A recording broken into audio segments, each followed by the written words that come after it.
समर्थ ज्ञान में आप सभी का स्वागत है। आज हम बात करेंगे वर्णमाला के बारे में। इससे पहले हम हिंदी भाषा के विकास के बारे में पढ़ चुके हैं, उससे कैसे क्वेश्चन बन सकते हैं, कम समय में ज़्यादा जाने हैं, सिर्फ 2 पेज में सारा हिंदी भाषा का विकास पढ़ लिए, उससे जितने भी ऑब्जेक्टिव हैं सारे बन के आते हैं। ऐसे ही वर्णमाला पढ़ेंगे, कम समय में ज़्यादा से ज़्यादा पढ़ेंगे और जितने भी वर्णमाला से ऑब्जेक्टिव बनते हैं अभी तक पूछे गए हैं सबके बारे में बात करेंगे। अगर आप चाहते हैं ऑब्जेक्टिव का अलग वीडियो बनाएं तो लाइक शेयर एंड सब्सक्राइब करें ताकि हम दूसरा वीडियो लेके आएँ। अब तो बात करते हैं, जैसे कि आप सभी जानते हैं कि हिंदी सभी कंपटीशन एग्जाम में पूछी जाती है, MPPSC मेंस में पूछी जाती है 200 नंबर की। और इससे SSC हो गए, पटवारी हो गए, पुलिस हो गए, SI हो गए, काफ़ी ज़्यादा हिंदी का वेटेज रहता है, तो इसलिए हिंदी पढ़ना ज़रूरी है। देखते हैं, कम समय में हिंदी पढ़ते हैं, आप इसके नोट्स बना सकते हैं, ठीक है। हाँ, तो वर्णमाला में क्या है, वर्णमाला क्या है, वर्णों के व्यवस्थित समूह को वर्णमाला कहते हैं। इसके अंतर्गत क्या कहा जाता है, व्यंजन और स्वर, व्यंजन और स्वर। तो भाषा की सबसे बड़ी इकाई क्या है, वाक्य है, इसके बाद उपवाक है, फिर पदबंध है, पद है, अक्षर है, ध्वनि है, वर्ण है।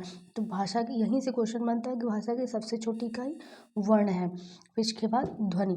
ध्वनि क्या कहलाती है, अक्षर को अगर उच्चारित करोगे तो ध्वनि बनेगी। अच्छे जैसे रा है, राम है, तो राम में 2 अक्षर हैं, अगर उच्चारण करोगे राम तो ध्वनि हो गई ना, तो वो ध्वनि कहलाती है। ध्वनि एक मौखिक है, ये लिखित रूप में नहीं है। यहाँ तक समझ गए। और 4 वर्ण हो गए, जैसे राम में बड़ा रा में बड़ा या है, माँ में छोटा या है, माँ आ निकलता है ना, तो राम हो गया। अब देखेंगे वर्णमाला के प्रकार। पहले ये जानते हैं वर्णमाला की संख्या कितनी होती है। डायरेक्ट क्वेश्चन पूछता है कि हिंदी में मूलतः वर्णों की संख्या कितनी है, मूलतः कितनी है, 52 है ना। लेखन के आधार पर वर्णों की संख्या 52 है और उच्चारण के आधार पर 45 है। और 52 में जैसे लेखन 13 स्वर है, 35 व्यंजन है, 4 संयुक्त व्यंजन है। ये कि आप इनको साथ में ले लो तो 39 व्यंजन हो गए और 13 स्वर हो गए। और उच्चारण के आधार पर 10 स्वर हैं और 35 व्यंजन हैं। अब वर्णमाला के प्रकार देख लो, अयोग वाय पहले देख लो, फिर वहाँ स्वर और व्यंजन देखेंगे। वर्णमाला के 3 प्रकार हो गए। अयोग वाय देख लो पहले, अयोग वाय में अन और आहा आता है जो संस्कृत के शब्द हैं। अब स्वर और व्यंजन, स्वर कितने हैं, 13 हैं, व्यंजन 39 है। तो अब स्वर का डिवाइडेशन अलग अलग से देखने से अच्छा एक साथ बनाओ, आपको जल्दी याद हो जाएगा। ऐसे फ्लो डायग्राम बना लो, ऐसे लोग पढ़ाते हैं अलग अलग, स्वर को अलग बताएंगे 2-3 घंटे, व्यंजन को अलग बताएंगे, इतने प्रकार, तो आप एक साथ कम समय में ज़्यादा जानिए। स्वर देखिए, स्वर के मूल प्रकार क्या हैं, स्वर के मूल प्रकार 11 हैं, अन्य प्रकार में 2 हैं। तो पहले लघु स्वर, लघु स्वर की संख्या 4, ये लिख लो। दीर्घ स्वर की संख्या 3, संयुक्त स्वर की संख्या 4 हो गई। अन्य प्रकार में प्लुत स्वर और ईश्वर प्रदत्त स्वर, तो इन्हें लिख लो। लघु स्वर 4, दीर्घ स्वर 3, संयुक्त स्वर 4। और अन्य प्रकार में प्लुत स्वर और मूल स्वर, जिसे ईश्वर प्रदत्त स्वर भी कहते हैं। जैसे पूछ लिया हम, मूल स्वर को अन्य नाम से जानते हैं, ईश्वर प्रदत्त स्वर के नाम से जानते हैं। अब व्यंजन के प्रकार देखते हैं। व्यंजन भी 2 प्रकार, मूल प्रकार और अन्य प्रकार में। देखो वैसे मूलतः कितने प्रकार का हो गया, 5 प्रकार का हो गया ना। स्वर, जैसे स्वर 5 प्रकार के, मूल प्रकार पूछ लिया तो स्वर के मूल प्रकार 3, और पूरा पूछ लिया कि स्वर के टोटल कितने प्रकार होते हैं तो 5 प्रकार होते हैं। वैसे ही व्यंजन के भी टोटल प्रकार 5 हो गए। मूल प्रकार, अन्य प्रकार। मूल प्रकार में 33 हैं, अन्य प्रकार में 6 हैं। स्पर्श व्यंजनों की संख्या डायरेक्ट पूछता है, स्पर्श व्यंजनों की संख्या 25, उसमें व्यंजनों की संख्या 4, अंतस्थ व्यंजनों की संख्या 4, द्विगुण व्यंजनों की संख्या 2, संयुक्त व्यंजनों की संख्या 4। तो मूल प्रकार में कितने प्रकार के व्यंजन हो गए, 3 प्रकार के गए, स्पर्श व्यंजन, ऊष्म व्यंजन और अंतस्थ व्यंजन। अन्य प्रकार में द्विगुण व्यंजन और संयुक्त व्यंजन। अब स्वर के बारे में देखते हैं, स्वरों की संख्या कितनी है, 13। आपको ये तो याद होगा, ये सारा आप लिख लेना, लिख के ऐसे बनाना। और लघु स्वर हो गया, लघु स्वर कौन कौन से हो गए, जिसमें कम समय बोलने में, उच्चारण में कम समय लगता हो, तो आ, ई, उ कम समय लगा, री, तो ये लघु स्वर हो गए, इनकी संख्या 4 होती है। री मत भूलना, बहुत लोग री भूल जाते हैं, री भी आता है लघु स्वर में, इनकी संख्या 4 हो गई। दीर्घ स्वर में, जिसमें उच्चारण में अधिक समय लगे, तो आ, बड़ा आ में बहुत ज़्यादा समय लग रहा है, ई में, बड़ी ई में बड़ा समय ज़्यादा समय लग रहा है, बड़ा ऊ में ज़्यादा समय लग रहा है। आ के साथ आ प्लस आ से आ बनता है, ई प्लस ई से बड़ी बनता है, ऊ प्लस ऊ से बड़ा ऊ बनता है। अब संयुक्त स्वर में की संख्या कितनी है? 4 है। ऐसे ही पूछता है संयुक्त स्वरों की संख्या कितनी है? 4 है। कौन कौन से संयुक्त स्वर हैं? कौन कौन से लघु स्वर हैं? कौन कौन से दीर्घ स्वर हैं? अब लघु स्वर में ए ओ आओ, है ना, ये लास्ट वाले ऐसे इनको ले लो, इनको ले लो। अब इनका अगर पूछता आ प्लस ई क्या होता है, तो ए होता है। आ प्लस ए क्या होता है? ए होता है। आ प्लस ओ क्या होता है? ओ होता है। आ प्लस ओ क्या होता है? औ होता है। अब प्लुत स्वर क्या है? ये विशेष बेसिकली प्लुत स्वर वर्ण नहीं है, चिन्हों का प्रयोग किया जाता है। जैसे ओम में अब बोलते हो ओम, तो ओम में क्या आएगा? ये वाला चिन्ह आता है, तो ओम हो गया। जैसे हे राम जैसे किसी को संबोधन करते हैं, अगर ये कि पुकारते हैं, तो ये लगता है। इनका लिखते नहीं है, लेकिन ये आते हैं, ये सिर्फ इनके चिन्ह का प्रयोग किया जाता है। आप देखे होंगे संस्कृत वगैरह में, तो ऐसे चिन्हों का प्रयोग किया जाता है। अब ईश्वर प्रदत्त स्वर क्या कहलाता है? जैसे जो संपूर्ण वर्णमाला है, ऐसा कोई भी वर्ण नहीं है जिसमें असमाहित न हो। जैसे क है तो असमाहित है, तो इसलिए इसको ईश्वर प्रदत्त स्वर कहते हैं। और बच्चे के रोने की आवाज़ में आ आता है, आ, इसीलिए इसको ईश्वर प्रदत्त स्वर भी कहा जाता है। अब निरनाशुक स्वर क्या कहलाता है? जिन स्वरों के उच्चारण में हवा केवल मुंह से निकलती है, तो वो निरनाशुक हो गया। निरनाशुक आ ई। अब जिन स्वरों के उच्चारण में हवा मुंह के साथ साथ नाक से भी निकलती हो, इसमें इन्हीं में अंग ऊपर वो लगा दो चंद्रबिंदी, जैसे आ ई। जब नाक से भी बोलते हो, या नाक से हवा निकलती है, तब निरनाशिक हो गया।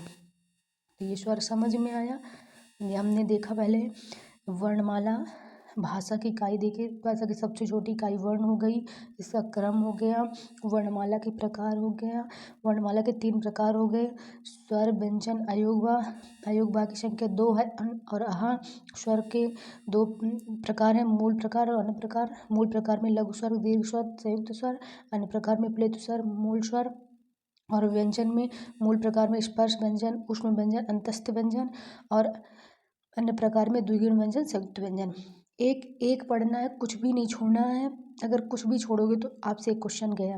जैसे द्विगुण व्यंजन है, तो ये इसको नहीं छोड़ना। द्विगुण व्यंजनों की संख्या क्या है? 2 है, ये अभी बताएंगे।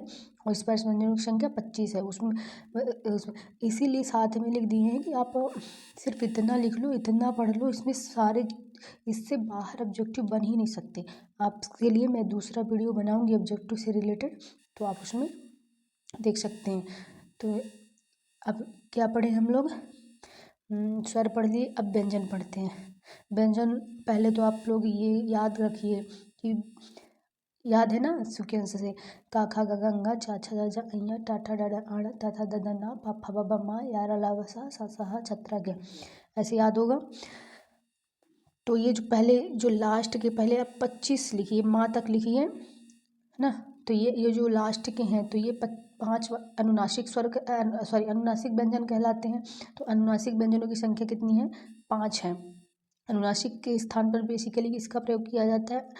अनुनासिक के स्थान पर अनुस्वार का प्रयोग किया जाता है। ये अंकी बिंदी के चंद्र बिंदी की तरह, ये जैसे अंग का डायरेक्ट प्रयोग तो नहीं होता, तो अंग के रूप में इनका प्रयोग डायरेक्ट नहीं होता है, तो अनुनासिक के रूप में किया जाता है, अनुस्वार के रूप में किया जाता है। अब आप लिख लो, माँ तक लिख लो, यहाँ तक, का से माँ तक, का से माँ तक। और जो भी पहला वाला वर्ण है उसका आप पहला वर्ग कर लो, का वर्ग, चा वर्ग ना, ये टा वर्ग, ये ता वर्ग, ये पा वर्ग। अब ऐसे याद करो इनको, एक साथ ऐसे याद करो। कंठ तलम मूर्धन दंत ओष्ठ है, कंठ तलम मूर्धन दंत ओष्ठ है, कंठ तालु मूर्धा दंत ओष्ठ, ऐसे याद कर लो। 2-3 बार इसको रिपीट करो, कंठ तालु मूर्धा दंत ओष्ठ है, कंठ तलम मूर्धन दंत ओष्ठ है। तो ध्वनि का नाम हो गया। तब ये का वर्ग के ध्वनि का नाम क्या हो गया? ऐसे पूछता है। का वर्ग के ध्वनि का नाम कंठ है, चा वर्ग के ध्वनि का नाम तालव्य है, टा वर्ग के ध्वनि का नाम मूर्धन है, ता वर्ग के ध्वनि का नाम दंत है, पा वर्ग के ध्वनि का नाम ओष्ठ है। अब का वर्ग का उच्चारण कहाँ से होता है? कंठ से होता है। जैसे ये गा का उच्चारण कहाँ से होगा? ये पूरा का वर्ग कहला गया, तो इसका उच्चारण कहाँ से होगा? का से, कंठ से होगा। ये चा वर्ग का उच्चारण कहाँ से होगा? तालु से होगा, धातु लिखा, सॉरी यहाँ उधार कर लेना, तालु हो गया कंठ के ऊपर जो है, और टा वर्ग का उच्चारण कहाँ से होगा, मूर्धा, तालु के पीछे का भाग, ता दंत वाले दंत ऐसे कहाँ, ता वर्ग का उच्चारण दंत से होगा, और ऊँठों से उच्चारण किसका होगा, पा। आप बोल दो ना पा फा पा, ऊँट उठाते हैं तो यहाँ उच्चारण इसका ऊँट से होता है, इसलिए इनका नाम दे दिए गए हम। अब बोलिए ओष्ठ ऊँठों से उच्चारण किन किन वर्णों का होता है, दे दिया पा फा बा, और दूसरा ऐसे पा फा बा भा दे दिया, और इसका सीक्वेंस दे दिया इसका तो इसका जितने भी पा फा बा भा मा तक हैं ये इनका उच्चारण ओठों से होगा। तो यहाँ तक इसलिए आप सीक्वेंस से पहले काका गगा याद रखिए। अब इसके बाद स्पर्श व्यंजनों की संख्या 25, यही वाले स्पर्श व्यंजन है, मा तक ये सारे, ये इतने स्पर्श व्यंजन हैं। अब इसमें से पूछ लिया ये सारे 25 में से कोई भी व्यंजन दे दिया और एक इसके अलावा दे दिया और बोला कि इसमें से कौन से स्पर्श व्यंजन नहीं है, तो ऐसे क्वेश्चन करता है, इसलिए सब कुछ याद रखना है। स्पर्श व्यंजनों की संख्या 25 हो गई। ऊष्म व्यंजनों की संख्या पूछता है, 4 हो गए, पापा बाबा माँ, यार अलावा, फिर ऐसे याद करो, पहले अंतस्थ व्यंजन याद करो, अंतस्थ व्यंजन यहाँ से माँ के बाद यार अलावा 4 है, तो यहाँ तक याद करो, अंतस्थ हो गया यार अलावा, और फिर इसके बाद क्या होता है सा हा, तो अंतस्थ के बाद फिर ऊष्म व्यंजन, इसकी संख्या 4, तो यहाँ तक हुआ। और इसके बाद याद रखो संयुक्त व्यंजन, इसके बाद ये, इसके बाद सा हा के बाद क्या आता है छा त्रा ज्ञा, स्रा लास्ट में लिखते हैं, दूसरा ये हो गए संयुक्त व्यंजन। और द्विगुण व्यंजन क्या हो गए, डा और ढा, ये द्विगुण व्यंजन हो गए। अब ये पूछता कि सा का संयुक्त रूप है, तो सा छा का संयुक्त रूप का प्लस सा, ये पूछता है। ऐसे नहीं कि इनको नहीं याद रखना, ये सब याद रखना है। का प्लस सा, इसका छा का संयुक्त हो गया त्र, ता और रा आ रहा है तो त्रा हो गया, ज्ञा हो गया जा प्लस आ, और ये हो गया स्रा में क्या हो गया सा प्लस रा, स्रा हो गया। अब वायु के बाहर आने के आधार पर वर्णमाला के कितने प्रकार होते हैं, 2 प्रकार होते हैं, अल्प प्राण और महाप्राण। अल्प प्राण में क्या है, प्रत्येक वर्ग का, पहले आप ये याद रखो जिन व्यंजनों के उच्चारण में मुख से कम हवा निकले तो अल्प प्राण, जिन व्यंजनों के उच्चारण में मुख से अधिक हवा निकले तो क्या कहलाएगा महाप्राण। तो अब ये नहीं पूछता, ये पूछता है कि कौन कौन से वर्ग हैं, कौन कौन से व्यंजन हैं और कौन कौन से स्वर आते हैं अल्प प्राण के अंदर, कौन कौन से स्वर आते हैं महाप्राण के अंदर। तो यहाँ से ऐसे याद कर लो, प्रत्येक वर्ग का विषम संख्या याद करो 1, 3 और 4 प्लस अंतस्थ व्यंजन प्लस व्यंजन, सॉरी अंतस्थ व्यंजन है ना, तो ऐसे याद करो।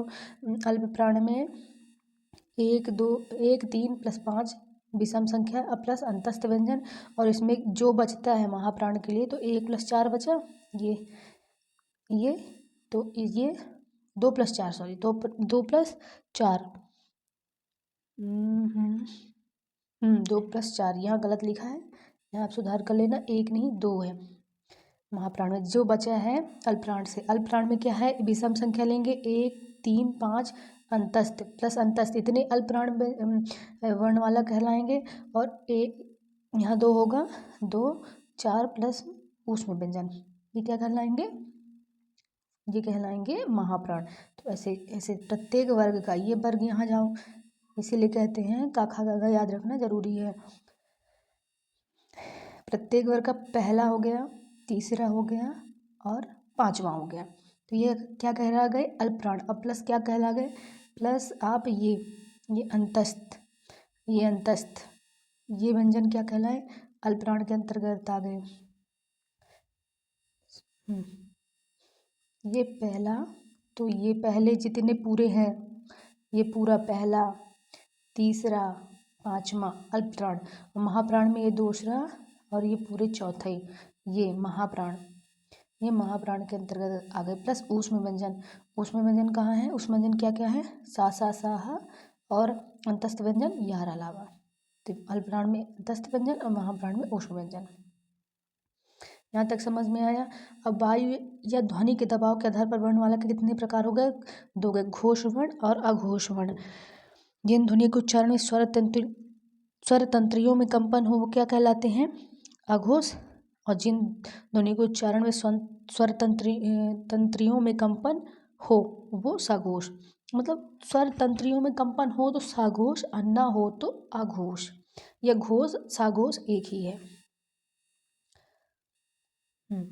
अब घोष वर्ण कौन कौन से हो गए? घोष वर्ण हो गए लास्ट के, ये ले लो 3 4। ये तो पहले आप ऐसे कर लो, अघोष को ले लो पहले। अघोष प्रत्येक वर्ग का पहला दूसरा प्लस ऊष्म व्यंजन। और घोष के लिए ले लो, इसके बाद जो बचे हैं प्रत्येक वर्ग का तीसरा चौथा पांचवा प्लस अंतस्थ व्यंजन प्लस सभी स्वर। याद रखना घोष वर्ण में आते हैं सभी स्वर। अगर पूछे सभी स्वर हैं घोष वर्ण अघोष वर्ण तो घोष वर्ण है, ठीक है। जितने भी स्वर हैं सभी घोष हैं, अघोष में कोई भी नहीं आता क्योंकि स्वर तंत्रिकाओं में कंपन होता है स्वर के बोलने में, इसलिए ये घोष के अंतर्गत आ जाते हैं। तो ये सब कुछ याद करना है।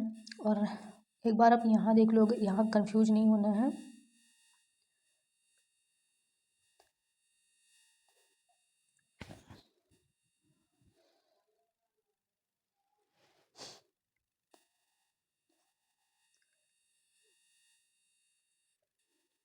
यहाँ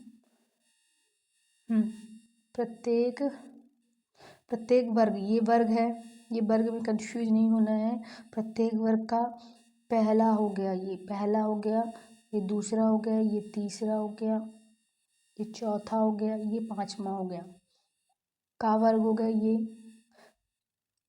ये खा, चा वर्ग हो गया, टा वर्ग हो गया, ता वर्ग हो गया, था वर्ग, पा वर्ग हो गया। जैसे पूछा जैसे बोला उसमें घोष में कि तीसरा चौथा और पांचवा, तो ये तीसरा चौथा पांचवा, सभी से तीसरा चौथा पांचवा ले लेना प्रत्येक वर्ग का। तो ऐसे ये सब। और क्वेश्चन कैसे पूछे जाते हैं? बस वही कि वर्णमाला किसे कहते हैं, वर्णमाला जैसे भाषा की सबसे छोटी इकाई क्या है? वर्ण है। वर्णमाला के कितने प्रकार हैं? उच्चारण के आधार पर कितने प्रकार हैं? लेखन के आधार पर कितने प्रकार हैं? स्वर के कितने प्रकार हैं? मूल स्वर के कितने प्रकार हैं? ये कि व्यंजन के कितने प्रकार हैं? लघु स्वर की संख्या कितनी है? कौन कौन से लघु स्वर है, कौन कौन से संयुक्त स्वर है, इसकी संख्या कितनी है? प्लुत स्वर क्या कहलाता है? प्लुत स्वर में किसका प्रयोग किया जाता है? चिन्हों का प्रयोग किया जाता है। स्पर्श व्यंजन की संख्या कितनी होती है? द्विगुण व्यंजनों की संख्या कितनी होती है? लघु स्वर यही सब, संयुक्त स्वर जैसे आ प्लस ई क्या है? ए है, बस यही पूछता है। और अगर चाहते हैं कि इसके ऑब्जेक्टिव भी लेके आएँ तो आप लाइक शेयर एंड सब्सक्राइब करें। आज के लिए इतना ही, धन्यवाद।